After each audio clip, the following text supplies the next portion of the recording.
So when those three things, like even with abortions or fucking. Oh yeah, no, you never talk about abortion. I guarantee you. You're going to lose no matter what side you're on. Or if you're in the middle. There's There's no middle on abortion. What is the middle? Interesting. Anyway. Holy hell. Okay. Oh no! I'm so glad that went over heads right now. Yeah. But no, I feel like that was the one of the worst things because what you pride people on mostly in America is like the politics or the pseudo politics. People know the fallacy that they have some type of political knowledge which only occurs every 4 years, but. We have these people who literally are ostracizing or antagonizing people because they don't believe what they believe, and they call them, all sorts of every nickname under the rainbow, and then they don't really hear them out.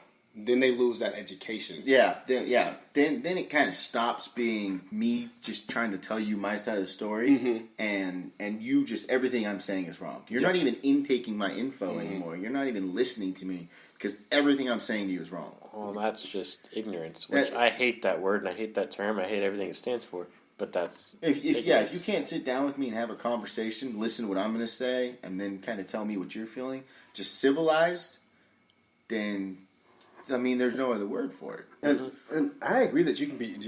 I agree that that's definitely true. But you should be able to get angry, and not angry in the sense of mad like an animal. But you should be able to show your passion for something. But then have the control to go. If you don't have the passion for something, then I get super angry, and I tried standing in a freeway a little while back. I broke both my legs because I was the only one that was angry. I guess I don't know. It was, weird that's passion right there. Did this really happen? When did this happen? I was like, why were we not talking about it? Yeah, I was like, was this how long ago was okay? It was when I lost the lottery. It was the dumbest reason to be angry. I don't know.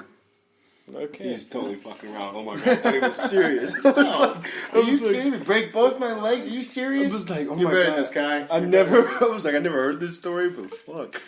But no, you're right. There's no reason. I feel like we're closing ourselves out, and as soon as we hear, and that's what the problem is that we don't have anybody to actually believe in. I think a lot of the people now, they like when you said, I believe in my dad's my hero, I believed it. I felt it wholeheartedly. But mostly, I feel like a lot of these people they don't have that same dynamic that you have when it comes to that. They don't understand what family is. They don't understand what love is. Well, but it's all a reciprocate. I can't even say reciprocation. Reciprocation, like a circle, life circle, basically. You're talking about people that are for abortion, that aren't for abortion, people that have families, people that have torn families, or no families. And they're usually put on one side of the fence. Exactly. They're put on that one side of the fence. They don't have someone to talk to. They kind of just get it through school. They get it through whatever. And that itself is a problem. So how do we break down that fence? How do we get rid of that? How do we teach kids? How do we teach these people? It has to be done in a... It'll never happen. There will never be world peace. Ever. I think peace I'm with Jack on this one. Peace never. is such a... Because look at it like this. Everybody's seen that meme that people post on Facebook or Instagram or otherwise to prove that people can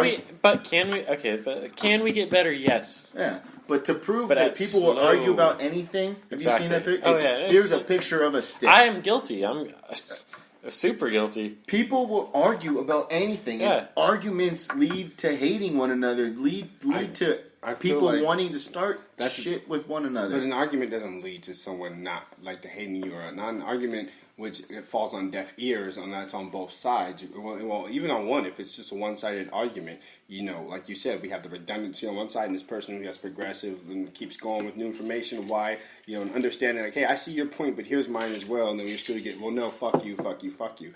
Here's the thing, world peace will be achieved. It'll be achieved the moment people stop, one, believing that survival of the fittest is a dominant thing in America when we're coddled, we're children on a leash, and you go to other countries where you see there is no violence. You go to Okinawa, Japan, dude, I promise you this. You could go there today and you will see a 2, 3, 4-year-old, 5-year-old kid walking to school. A little kid, a little baby walking down the street, going to the store, going buying something. Safe, no issues. You know why else? Prisons in Japan suck. Prisons in America fucking rock, man. All right? Prisons in America do not rock. Yeah, I'll have to agree with Jeff. That's Really? That's horrible. Yeah, prison in Yeah. America. Oh my that's God. modern day Have slavery. you guys That's never- privatized jail so big companies can keep certain demographics. You people guys in are there. fucking with me, right? You think that the jails are overcrowded and the prisons are overcrowded because it's not a good place to be. You got 3 square meals a day. You got a bed. You get TV time. All right? That's fucking prison. have That's Xbox. jail. Yeah. There's prisons in other countries like Norway, Sweden, Switzerland where Okay, I see what you're saying. Prison's I not get- a yeah, I bad get it. I place. see what you're saying. Okay? But the masses of people in our prisons compared to theirs. yeah, we have one of the biggest. But prisons. I mean, there's some petty shit.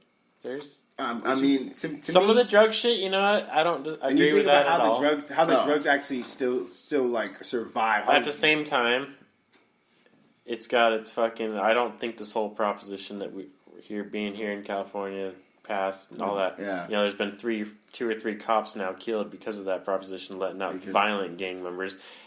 One thing if they were doing it, if it was a single offense drug thing, but multiple, 3, 4, multiple, yeah, and that comes from 3, generalization. 4, and they go get off on a. Yeah, no. Yeah, and then the one thing they do get off on is something that's way worse than what they were doing, and that's a problem too with the generalization. You have the Clinton's Exactly, Clinton's 3 strike rules that the Negro community thought they were with they thought the Clintons were the most badass because Clinton was cool and all this shit, but then you look at this, dude, he brought in the 3 strike rule. The one thing that it was actually solely for, it was for all criminals, but it targeted black men. You had the stop and frisk. You look at New York; they're not supposed to stop. Say you are walking down the street, you see a bulge of a gun coming out. You're smoking a pookie. That cop's supposed to. He's not going to, but walk past you. But he sees me, and I'm dressed in a suit. He pats me down to see if I have anything on me. That's their mindset. Bogus on that. Yeah. The stop and frisk in New York is that way, very much so. And why are there not more videos of that? Why are BLM not rioting in New York because that shit happens? Because BLM is stupid. Which, by the way, where did they go after Trump got elected? Did anybody else notice they kind of just They died out. They were a government thing. I guarantee you, they were a government thing. I won't get into it. Yeah, no, that's another topic for another time. Jack is rolling away from this conversation, people. No, That, and that too, that generalization that that Black Lives Matter, and it's not even to stay on the topic for too long, but how do we fix this? We teach kids to fail. We teach kids to fall in their faces, get told no to what they believe, And they get a keep ribbon pushing. for participating. No, fuck the ribbon. Don't give them a ribbon. Tell them they're a loser. Well, I'm saying that's what happens I know, these but days. no, tell them they're a loser. Tell them you lost. Next time, try harder. I'll never forget how pissed off I was. that right there is also the number one thing wrong with America. Is we give everybody a A prize. participation fucking trophy. We did good. You have winners, you have losers. You don't become a winner by being a loser your whole fucking life. I can't tell you how freaking pissed off I was. I was in high school. I was varsity swim I was a freshman and I got on varsity swim team. And I was a varsity swimmer all the way till I graduated. And when we finally won Golden League, we finally won our county championship. Coach goes, "We're going to give everybody Golden League champions." No, why are we doing that? Everybody tried real hard. Okay, I get that, but I've worked my ass off since I was a freshman for this. I've swam and swam and swam and I've torn muscles trying to win. These guys are JV. Let them build themselves up, and then they can win, and then they can feel good So about they don't themselves. have that sense of ease. Yeah, no, they everybody was mad. Everybody who was on varsity was mad, and we all kind of looked at each other, and we just went, you know what, guys, we appreciate this because we were all seniors, and we'd all been there. We'd lost 3 years in a row, and then finally, it was everybody that was there from the very start that was losing.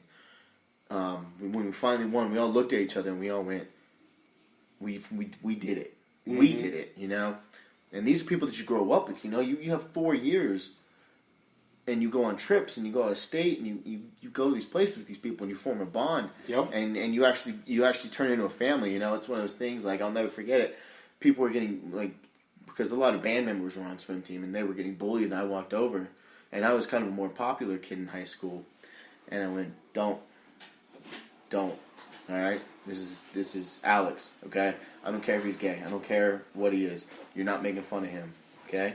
This is one of my boys. And so, you know, you just grow up with these people, and it's like we all kind of looked at each other, and we understood, like, this means it more to us that we won. Because of trials and tribulations. And, you know, you see these JV kids, and they're like, yeah, we're going to get a patch, yeah. You don't even own a Letterman's jacket. Like, what do you care about getting a patch for? And that's the thing. Why are kids that aren't as good being told to try more, try harder, do better? I don't get it. I don't know. And you're saying why are they or why aren't they? Okay, yeah, exactly. Yeah, and that's the thing too, is you look at all because these they're being successful told it's okay. You'll get there.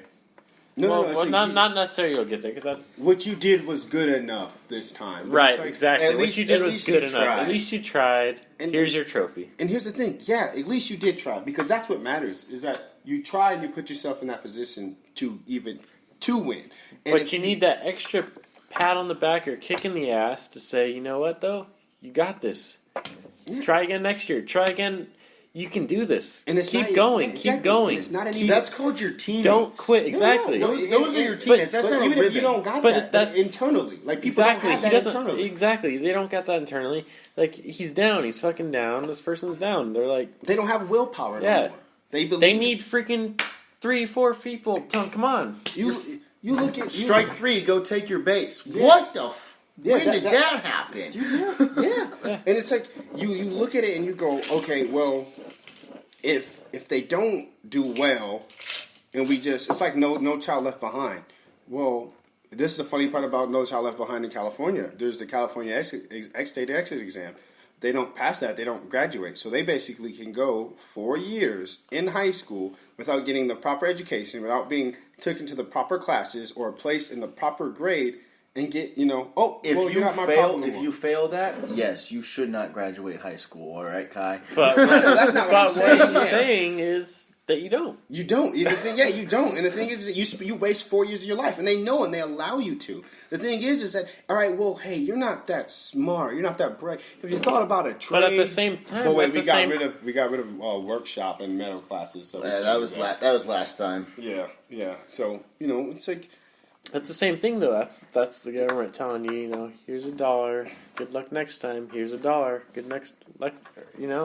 Like, and then from there on out, oh well, you didn't succeed, so here's welfare. Yeah, and then with that, you get people who make it a family thing, a life cycle of just getting a handout, and it doesn't stop. Where does it end? And then guess what? All their babies, all their kids. I mean, not all of them. I mean, do you look at freaking Ben Carson? He grew up in straight poverty in the ghetto in the hood, and he got out. He looked around. He did his thing. He looked around and said, "I'm not going to stay here." Yeah, and it's even and he fucking neuro brain surgeon. Yeah, I mean, but there's gonna be like I said, you're gonna get those people that get the money handed to them. They're gonna go pop out babies, whatever. All those kids aren't going to know any better than what they were brought up on. Because that's all they saw. That was exactly. That's what they were brought up on. And the funny thing is that goes and that gives. Well, that's not fair. My dad, he grew up in San Francisco on welfare, and he hated it. He hated seeing what he was eating at the dinner table every night. That's because he understood the purpose. He hated. But like I said, being poor. I don't know. He built his own bicycle. His friends would get bikes and all their spare parts. He built his own out of that.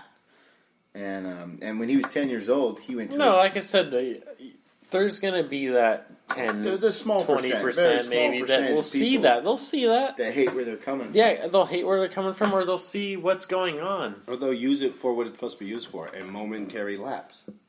You know, we have to understand that, like, just because you get something and you can't get it for free the entire time. When has anything free ever been good? Nothing in life's free. Nothing in life's fair. And these labels that they keep giving to us, it doesn't. It I'm doesn't waiting for help my us air out. tax because air is about the only thing that's fucking free these days. Well, we live in Jeez. California, so don't hold your breath. Literally. I wouldn't do it here, dude. You'll die of smog or some shit.